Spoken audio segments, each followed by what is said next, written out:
week's ACCP Emergency Medicine PRN Journal Club presentation. I'm your host, Christian Kroll, an emergency medicine and ICU pharmacist at the University of Iowa Hospital and Clinics. To view this recorded presentation, head to our YouTube channel at youtube.com/ACCP-EMED-PRN. And for PRN members, slides can be found under the Business Documents section on the ACCP Emergency Medicine PRN website. Hello, everybody. My name is Nick. I'm a PGY2 emergency medicine pharmacy resident over at Brigham and Women's Hospital up in Boston, Massachusetts. And I'm excited to share my journal club with you guys today. We're going to look at the impact of pharmacists during medical emergency response events. Our objective is to analyze a systematic review of the impact of pharmacists on resuscitation and emergency response events. I'd invite you to consider a scenario. Imagine that you're the emergency department pharmacist. You're part of a rapid response team, and you walk in the room and see that a patient is bradycardic with a heart rate in the 20s. You have a young provider in the heat of the moment who's reaching into the code cart for adenosine. And as the emergency medicine pharmacist, you intervene and say, hey, are you reaching for adenosine? Did you mean to reach for atropine? And you prevent the administration of an incorrect and potentially dangerous medication during an emergency response. Hopefully you're not making this intervention regularly at your institution, but it certainly feels like you had impact on the team. And this is a situation that happens frequently with emergency medicine pharmacists in rapid response resuscitation scenarios. Many of us have anecdotes about this, but something that we need to think about more globally as a profession is, can we measure the impact of emergency medicine pharmacists in these critical scenarios? Can we take our anecdotes and make it into real world evidence about the pharmacist factor in these critical scenarios? So when we're thinking globally about evaluating the scope and value of an emergency medicine pharmacist, there's a variety of activities that we're involved in, from antimicrobial stewardship to leadership to medication order review.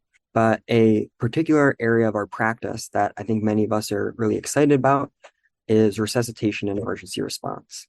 And these are the outcomes that we're going to be primarily looking at today through the lens of this systematic review, which was recently published. So when we think about resuscitation and emergency response on a global scale, this is an emerging area for emergency medicine pharmacists. In the United States, we're considered the world leaders in this practice. The 2016 survey found that 98% of us, United States emergency medicine pharmacists, take part in resuscitation and emergency response events. And why do we take part in these types of events? And it's because they're high risk.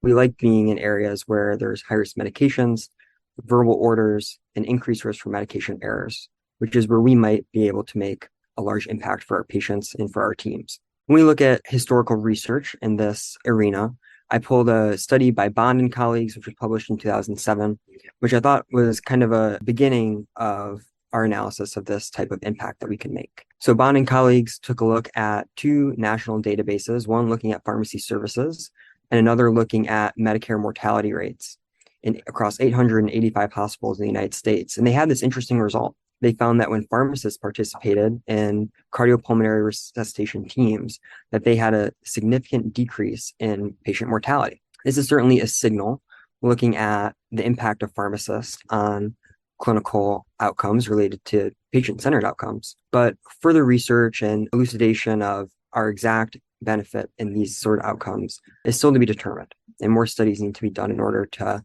have a more broad understanding of the precise outcomes that we improve when we participate in these teams. This kind of sets the stage for the current systematic review that we're going to spend the next couple minutes taking a look at. So this systematic review was done to determine the impact of pharmacists on the management of critically ill patients requiring resuscitation or emergency medical response, which we'll discuss in a little bit more detail in the coming up slides.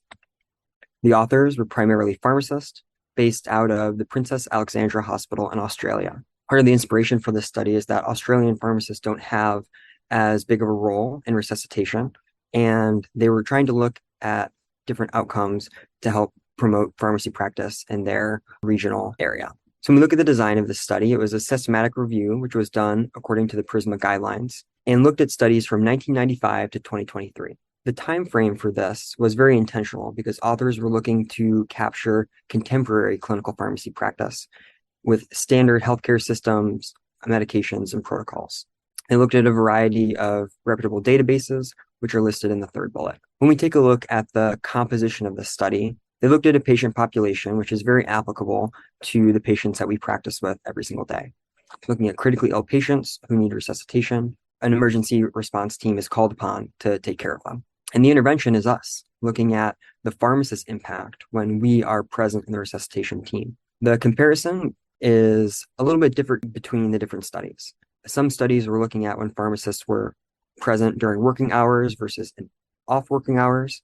And some studies were looking at when a pre and post implementation of a new pharmacist service in the emergency department, for example. The outcomes were varied throughout these studies. They looked at patient-centered outcomes like mortality, hospital and ICU length of stay, process-related outcomes, including the appropriate use of antibiotics and guideline adherence, for example, ACLS or antimicrobial guidelines for open fractures, and also medication-related outcomes, including the time to administration of medications that we know work better when they're administered quickly, including thrombolytics, analgesics, and antibiotics. In addition to several studies looked at cost savings.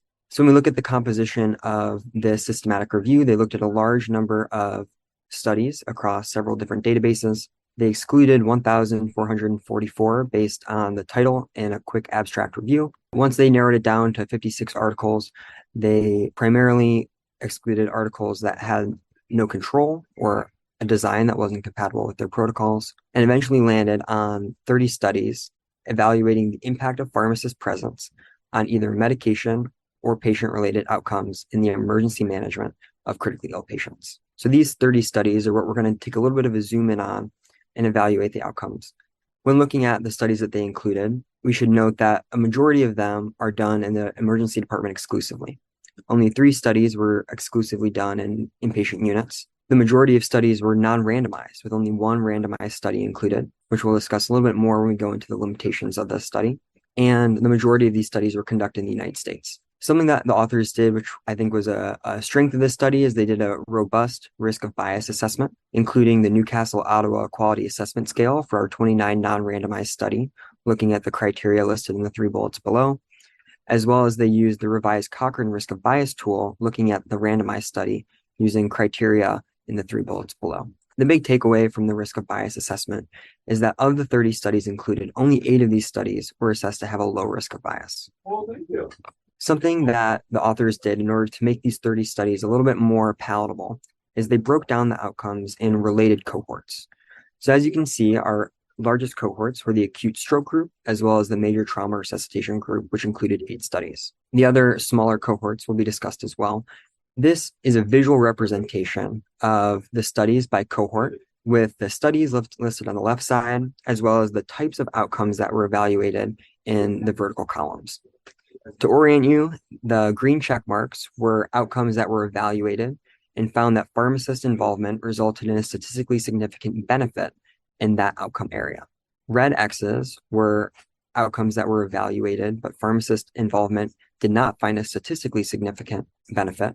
And the dashes were outcomes which were not assessed. When we look at the 8 studies in the acute stroke cohort, I'd like to draw your attention to the time to administration section, as this cohort found consistent reductions in the time to administration of alteplase. Most of these studies were done before tenecteplase had been widely adopted to clinical practice for acute ischemic stroke. But what we can take away from this cohort is that for alteplase, there was a consistent benefit in the time to administration of this medication, where we know time is brain, and this is an important point of emphasis for stroke care when a pharmacist was involved. When we look at our patient-centered outcomes, we didn't find as consistent results.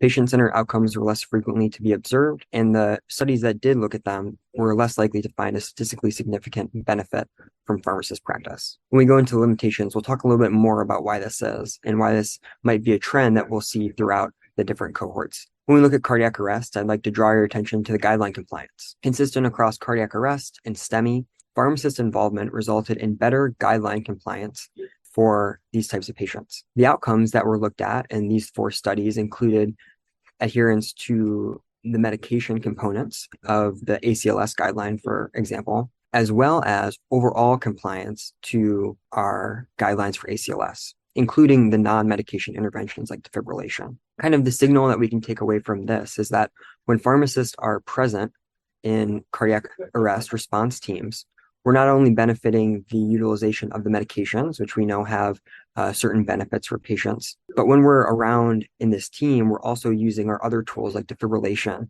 better, which have more robust evidence for assisting patients in cardiac arrest. So this was very positive to see that these outcomes were consistently found across these studies. Looking at major trauma resuscitation, drawing your attention all the way to the left to time to administration, there were several different types of outcomes that were evaluated in our major trauma resuscitation cohort. Several studies looked at the time to post-intubation sedation. Some studies looked at the time to prophylactic antibiotics, time to sedation and analgesia after neuromuscular blockade, and analgesia post-RSI.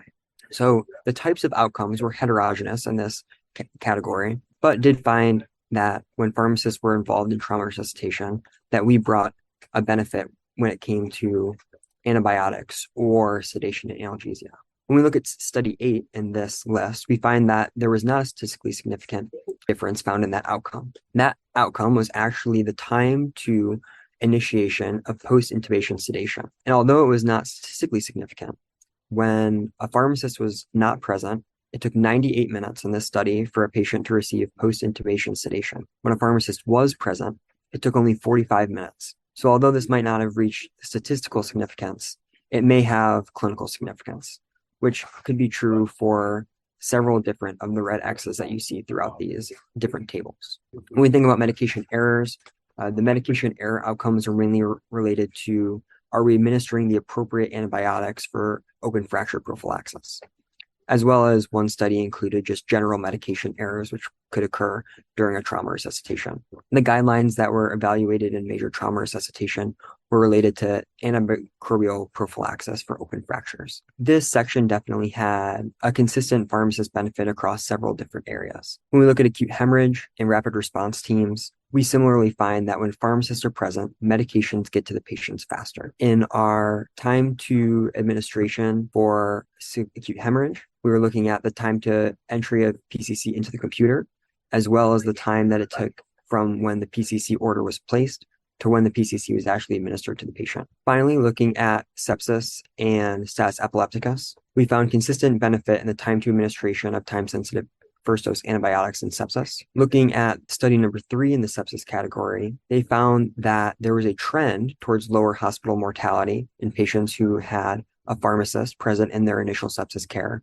although this did not find statistical significance. Status epilepticus is noted because even though they did not find a decrease in the time to administration of AEDs, pharmacist involvement resulted in a statistically higher number of patients receiving the appropriate dose of AEDs, also representing that even some of these red X's where we didn't find a significant difference, there may have been a clinical benefit from pharmacist presence. So when we think globally about these 30 studies and what they mean for pharmacist benefit, we saw consistent benefit in the time to thrombolytics. We found pharmacists had a consistent benefit in the time to administration of 4-factor PCC. And there were several studies that had positive hospital and ICU admission related outcomes in our severe hemorrhage group. In sepsis, patients who had a pharmacist involved in their care got their antibiotics faster. And in trauma, especially looking at our open fracture trauma patients, they were more likely to get the correct antibiotic and faster. Of the 30 studies, the most consistent benefit was definitely in that time to medication administration column. When pharmacists are present, we help facilitate medications getting from the Omnicell to the patient. Although it was consistent throughout several studies that differences in patient-centered outcomes like mortality, hospital length of stay, and ICU length of stay did not routinely find significant benefit. This brings us into the limitations. So when we're looking at a study like this, a systematic review, we're going to include studies with very heterogeneous outcomes, which is a limitation in that it disallows us from being able to conduct a meta-analysis and really kind of drill down into the statistics of these studies. But it's a benefit because it gives us a more global look at what pharmacists can make an impact on. Any study that is looking at pharmacist benefit has the potential for overreporting, as many of these studies were conducted at centers in order to help justify the addition or expansion of pharmacist services. Overall, the methodological quality of these studies is low as they were conducted in a retrospective fashion, and there's always a risk for publication bias, that unsuccessful pharmacist interventions, which may have been measured in an MUE or a resident project, may not have been published due to not having a successful outcome. Which brings us to kind of a question to consider, which is something that we think about a lot when we read systematic reviews, is what can we take from this study? How does this add to our knowledge? And something that we talked about when we were looking at this study with kind of our emergency medicine group is that a systematic review is going to show you a landscape of the literature and what's out there. And also can display different holes in the literature of where maybe a study for acute stroke was measured, but studies looking at pharmacist benefit with tenecteplase haven't been conducted yet. This can serve as inspiration for future studies and also give us just a good idea of what is in the field already. When we think about kind of my main critique of this study, I thought that the benefits were that the systematic review had a strong methodology, right? We followed the PRISMA guidelines. The studies were taken from reputable sources. It was conducted in US hospitals, which helps with the external validity. And grouping patients into cohorts made the different outcomes very digestible. The authors had appropriately cautious conclusions as making strong conclusions about things like mortality, ICU length of stay, and hospital length of stay is difficult as these studies are small, heterogeneous, and likely not powered to adequately detect those endpoints, which leads us into kind of the weaknesses of these studies. These studies had moderate to high risk of bias. There was risk of publication bias, as many of these studies were done to justify pharmacist interventions.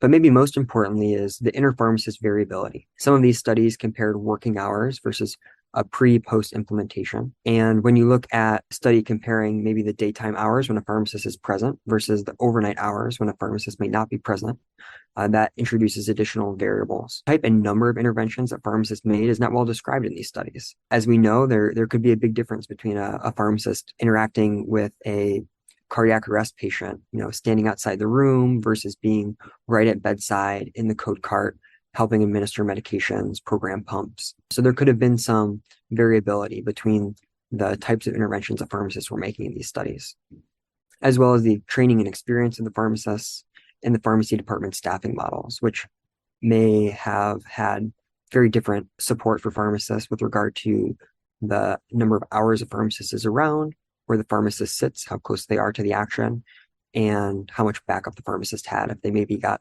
pulled away from an emergency response because they had to go take care of other operational responsibilities. These are all things that could have introduced a good deal of variability that exists between different departments and different staffing models. So when we think about the big picture takeaways from the systematic review, we found a positive result that pharmacist intervention improved outcomes like time to time critical medications, medication appropriateness, and guideline compliance. But we should recognize that these studies were not powered to adequately detect our patient-centered outcomes and did not find consistent benefits in these outcomes. Moving forward, I think that future research should investigate these outcomes in a more controlled setting. Thinking about future directions for us as emergency medicine pharmacists, as we continue to think about what our role is in emergency response and resuscitation. Something that I really think about is, am I participating and also documenting the interventions that I'm making so that I can measure within my own institution?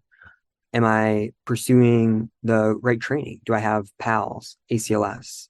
Am I considering getting ATLS or ENLS that might help give me better understanding of the way these teams operate so I can speak the language of the response team? Are we building staffing models within our department that support the pharmacist's responsibility to go and take care of a cardiac arrest patient who may tie you up for an hour or 90 minutes if you get really involved, and be able to do that while safely leaving your other responsibilities, such as order verification or other operational responsibilities, as well as simulation training. And on a kind of a global level, as we're thinking about, or a national level rather, as we're thinking about our engagement with these teams, is how are we interacting across different institutions across the country? And things like ACCP and the newly developing group in SAEM, I think are going to be really great opportunities for us to network and understand how we interact in these teams across the country, as well as advocating for legislature that helps advance our practice in this role. And I'll end just with a little bit of thankfulness for the institution that I'm at right now. I feel extremely lucky to be at Brigham Women's Hospital, where we are very kind of conscious in promoting the pharmacist role in emergency response. We have emergency medicine pharmacist book club on the left side of the screen, where we read The Emergency Mind, which is a great book that was written by an emergency medicine provider from our institution, talking about how you perform well in these situations. So we pass that book to the PGY1s and the PGY2s who come on rotation. We do consistent simulation training at our Stratus Training Center, which I'm extremely thankful for, with some photos of us at a most recent training for ACLS. And we do fun events for residents. Like we recently had a code cart pizza party. So PGY 1s and 2s came in and hang out. We had a pizza party and candy around Halloween, and we had a code cart and medications out. So pharmacy residents could practice some of those hands-on skills in a lower acuity environment before the pressure was on in the resuscitation bay. I'd like to thank you guys for the opportunity and open the floor to any questions about this interesting and exciting topic. If you have enjoyed this presentation content and would like to hear more, subscribe via your favorite podcasting app. Additionally, make sure to check out our YouTube page for all recorded presentations. Thank you for listening to this week's ACCP Emergency Medicine Journal Club presentation. Join us weekly for review and discussion of new journal articles in emergency medicine. This podcast provides general information only and does not offer individualized medical or professional healthcare services, including pharmaceutical advice. The contents and materials in the podcast are not intended to be a substitute for inpatient pharmaceutical advice, diagnosis, or treatment. And the use of the contents and materials in the podcast does not constitute a pharmacist-patient relationship. As a result, the information in and materials linked to this podcast are applied at the user or patient's own risk. Users or patients should consult their physician or personal healthcare professional. The user or patient should not ignore or delay seeking care because of something they heard on this podcast. In case of an emergency, the user or patient should contact their physician, call 911, or go to the nearest medical emergency facility. The views and statements expressed on this podcast are those of the host and guest and should not be interpreted to reflect the official position or policy of ACCP or the Emergency Medicine PRN.